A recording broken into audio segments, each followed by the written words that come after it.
I think I'm a special one. Fabregas, lovely ball threaded through. Costa, what a start!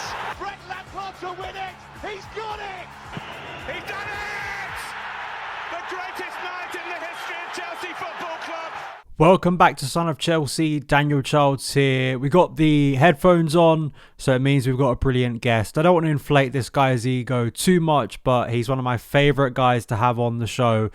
Whilst we talk about Chelsea, we used to do a pod together, a pretty regular pod together. He's currently a part of the Cy Phillips Talk Chelsea pod. He's been on there with Cy Phillips for a long period of time now, and I think just gives really insightful, thoughtful and nuanced points of view about Chelsea. So always enjoy having him on the show, and that is the brilliant Jai Mcintosh. How you doing, Jay? Yeah, don't forget, I also write for a few Italian publications now, so I'm over there. I'm over there doing my bit. But yeah, man, it's lovely to be back. It's lovely to see you again. Probably my favourite person in the world to talk Chelsea about. Hopefully, Cy doesn't listen to this, but I'm not. Just because even though I've been slightly trying to get him on the show, hopefully he doesn't listen to this specific part of this episode. He's me and Cy. Do you know what? We've got a group chat for that like SPTC Substack page, and there's sort of four of us. I just host the podcast, so in fairness, I kind of do the least. But there's like myself, Cy, Luke Rushbrook, and Danny Windsor, and I'm consistently beefing with them about Gyökeres, who we might talk about later. That's the only reason I'm getting a slider again at Cy right now, to be fair. But yeah, it's lovely to be back. Thank you for having me on the channel, mate. And I absolutely love the background, by the way. The Lampard behind you is beautiful. Yeah, we were sort of like deciding what was going to go in this bit, and I actually, the original plan was not to have a shirt, and then it just kind of, well, it then became a 50-50 split between Lampard 05 or Diego 14-15, and I went with Frank just simply because it's the more iconic shirt, and I love Diego. So in time, we may figure out a way to get some Diego behind me. We spoke last, I believe it was like May or June. I think I'm going to say June because I think Maresca had been appointed at this moment, and we reacted to it. We reacted to Pochettino, and honestly at the time, as you know, and I think I even came on the Cy Phillips podcast when he was off one week shortly after to speak about this, and I was, not that upbeat about the Maresca appointment. I didn't enjoy the summer. I was very hypercritical, and obviously we were concerned about direction of travel. I've just firstly been very surprised actually in recent days how much negativity there's been, despite where I was standing at the start of the year, which was not that positive or optimistic. And actually, I've been pleasantly surprised. So how have you found the first 11 Premier League games, the first few months of this season? Yeah, I've been pleasantly surprised as well, to be honest with you. I think people moan because there's nothing else to do. Generally, I think that the fan base across the board is pretty upbeat and positive. I believe that Maresca's got the team playing in a way that they all understand, that they're all in for. I believe also that it really, really helps that we've got a few players that are absolutely elite right now. And that is something we've not had for a little bit. Cole Palmer goes without saying, but I've been very complimentary about him on social media recently. There's Moise Caicedo as well. I think he's been borderline Chelsea's best player this season. Nico's been a little bit more consistent, which has helped. I'm absolutely loving Pedro Neto. I like the fact he's slowly forcing his way into the team. I think Madueke has been better again this season. I've enjoyed his performances more often than not. There's probably a debate we may get into later, I don't know, about Lavia and Enzo, but I like both configurations of the midfield. In truth, obviously, Moy is the linchpin there. Gyökeres continued his Euros form. Gusto's fallen off a little bit, but Reece is back, which is nice. I think actually the question marks around the team, there are far fewer than I thought there would be. In truth, I have a few opinions on striker issues in inverted commas, but I truly think that the biggest issue Chelsea have in terms of what needs to be done to the team in order for them to go to the next level is positionally one position, which is goalkeeper. Once I think the goalkeeper position is sorted out, this Chelsea team looks very good. I think we're certainly now that sort of bunch that we're in, right? Chelsea, Newcastle, Villa, Brighton. You'd probably chuck Spurs and United in there because United somehow squeezed their way in there. We were at the foot of that last season, I think, for the majority of the time. And now we're at the tip of that. And I believe that we're good enough to maintain that position. I think we're one or two additions away from really having this nailed down. And actually, some of the players I think will be in the team next season who are on loan or yet to arrive will really add to this team already. Andre Santos, Esteban are the two players I'm thinking of there, and I think a goalkeeper is probably needed. So yeah, I'm feeling pretty positive. I'm still not sure we'll get Champions League football, but I don't think I'm going to be that annoyed about that, to be honest with you. I wanted this season to see that we were going forward. I don't think that means getting a Champions League position. I think it means looking better on the pitch, being more consistent as a fan base, having confidence going into games. I love that Maresca said, games that we sometimes can't win, we can't lose. I think that's really important. That's a really, really significant characteristic of Chelsea Football Club that you and I know. And you and I have spoken at length before about our disillusionment with this new project Chelsea. So to hear that makes me feel a little bit better. But yeah, I'm happy. I'm confident. I think we're going to walk the Conference League in truth. Fiorentina are killing it in Serie A at the moment, but Chelsea should be miles ahead of everyone else, to be honest. And it's looking like a bit of a joke at the moment, but we'll take it nonetheless. It's a win's a win. If we can get the trophy, I think it's good for the team involved. And like we say, everyone's here for 6, 7, 8 years. This is a good start. We're still at early formation stages. So overall, I'm pretty positive. And actually, as much as you and I joke around that John Terry will eventually be in the dugout as that sort of meme lurking in the background, you can see how Maresca could last, which is quite nice to see. So overall, I'm happy. I would have wanted us to beat Newcastle in the Carabao Cup, but I can certainly see us doing something over time with what we have right now. So I feel a bit better. How do you feel? A few things there. I think the first point, I disagree with you on the Champions League. I think we need to get Champions. You think we'll do it? Well, I think you've got to look at the Premier League table currently and go, we're kind of maybe arguably ahead of schedule or ahead of where I thought we'd be. I just think fundamentally for me, I'm judging this season's success and failure whether we get Champions League football or not.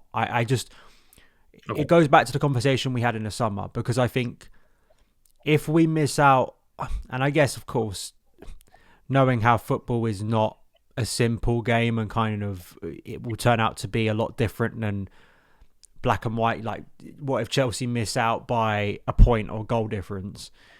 Of course, it's different to us, like being way off Champions League football.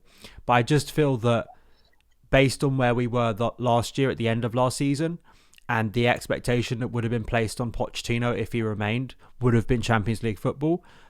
And because the sporting director said, judge us after 4 windows, and a lot of the finances around Chelsea are based on us getting into the Champions League, for me, I think it is black or white on that, actually. I think if we don't get Champions League football, no matter how maybe positive periods of the season have been, I don't think it's unreasonable for people to ask for Champions League football. I'm not asking for a title race, but I am asking for Champions League football. No. So I think that's the first point. I agree with you completely that the goalkeeper is the biggest issue at Chelsea. I'm a lot harsher on... Just to wade in, bro. Just to wade in on the Champions League thing a second. I agree with you. I think that's what we need. I'm unsure whether we will get it. That's my... I think we're good enough, but I'm not sure how much better we are than teams like Brighton or Villa. Do you know what I mean? I think we're really in that zone. And I agree. I agree with the sentiment of what you were saying there, which is we could conceivably miss it by a point. Like, I feel like that is something that could happen. But I agree. I think also that Champions League football, based on what the club have said and what the club are going for, is necessary. And you're definitely right on the Pochettino point. Well, yeah, I think it's just fair, right? I think it's fair for fans to look at it and go, you've spent a lot on this squad. You've been given time over several windows.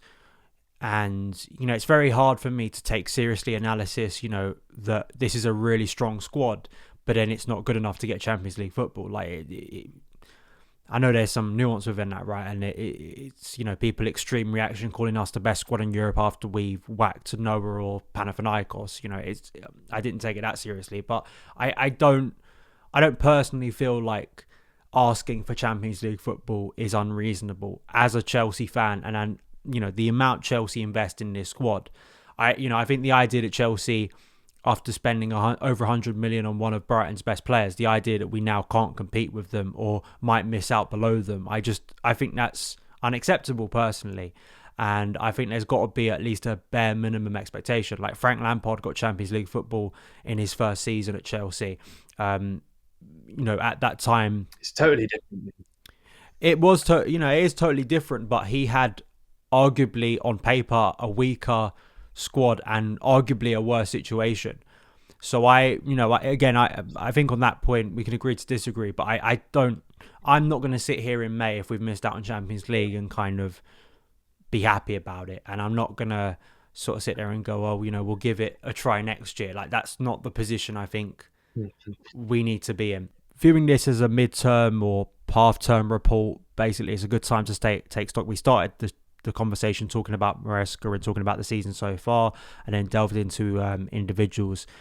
In terms of him as a coach, in terms of what you would have hoped for in several areas, how are you marking him so far as Chelsea's head coach?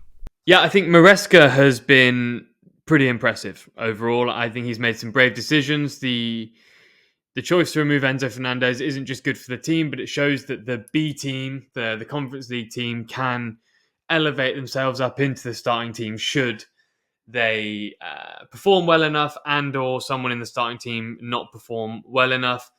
He's done really well with someone like Mudryk, who I think looks happier, is looking a bit better. I like what he's doing with Sancho. I think Sancho is going to play a part in this Chelsea team over the next few seasons. In truth, he's definitely going to end up signing, right? I think the obligation is he stays at Chelsea. We buy him permanently if we finish above 14th, which is almost certainly going to happen, barring something pretty tragic. In truth, my biggest criticism of him, of Maresca, is maybe not fully at his door, but as the manager, he takes responsibility for it. I just think Chelsea have been a little bit open defensively, and I'm not confident at set pieces. Set pieces, I think Chelsea have been quite poor at. Defending and attacking, obviously, Noah's the exception. I know, is it Bernard Cueva, the guy from Brentford that was brought in to be a set piece coach Chelsea? He's not done anything as far as I can see, or nothing that's bared fruit. So from that side of things, I believe there's improvement, but overall, he's done much better than I expected. There's less noise around Chelsea. There's more concern from rival teams. There's less drama. People know their positions. I think he's actually choosing his captains quite wisely. I like Caicedo as a captain, for example. I don't really have any complaints. I think he's doing the best he can do, and that's very good for us. We spoke about earlier in the pod or the recording that it would be cool to see Nkunku get more minutes, but Jackson's been great and Cole Palmer's been great, so what can you do? I'm not sure how you feel about him, but I like Joao Felix as well. I think he's a good player, so there's something there that I think Maresca's working towards. I quite like the squad that we have, the ethos that we're building. I'm not really that full of complaints, to be honest with you, especially we're on the same points as Arsenal.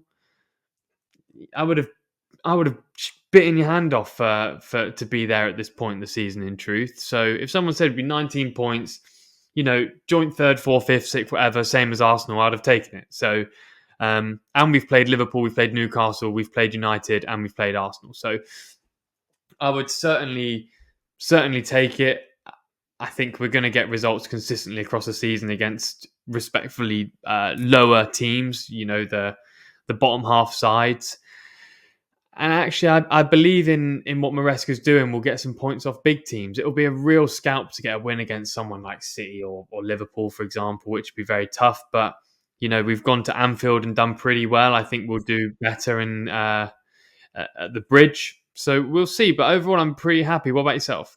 I pretty much agree with all of that, to be honest. I think that listen, there are still some deficiencies, some of which we've delved into today. Some of those maybe are more on the heads of the sporting directors and kind of the construction of this squad, and then also tactically with Maresca. But yeah, I think it's really disingenuous. I've seen a lot of discourse in recent days about how, well, actually, if you look at the points difference between 3rd and 12th, that means that the position we're in is quite unstable. But no one can seriously tell me that if we were currently sat in 12th, people would be going, well, it's only 3 points, so we'll be 3rd. Like the mood of the club would be very different to what it actually is. And I agree, I can't be dishonest. Where I sat in August, where I sat in June about my feeling towards this season, I've been pleasantly surprised. I've been pleasantly surprised with what I've seen. We've had some good days. And I think even in recent weeks, the Man United performance is the worst one out of, or at least the most frustrating one out of the recent block. But I thought against Liverpool, that was a very close game that on another day could have gone in another direction in Chelsea's favour.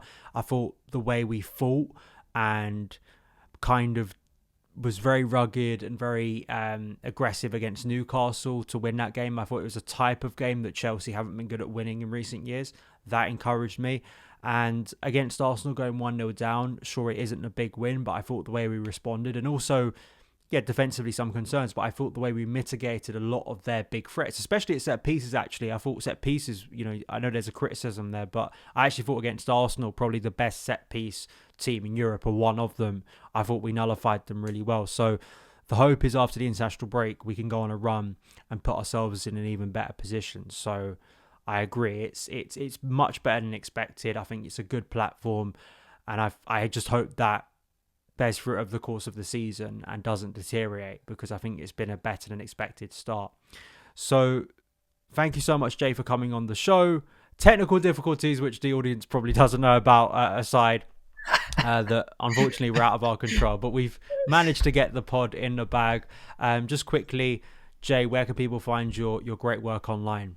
Oh, honestly, I say this all the time at the end of podcasts. You don't need to bother checking my stuff out online. I mean, you can go on NSS Sports if you want. Go and it's probably a bit cheeky to say, but go and sub to the SBTC Substack. Go and make sure you're sub to Daniels. I imagine you're sub to Daniels if you're listening to this anyway.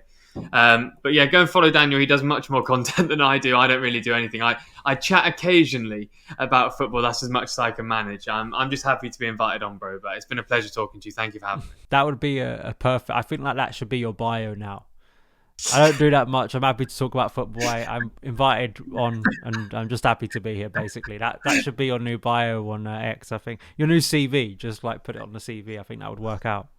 It's because you grief me all the time for being famous. So I'm now trying to be super low key. I'm trying to be super low key. Well, it's good. It's the vibe of 2024 and 2025. Humility. That's what I've been trying to impart on you.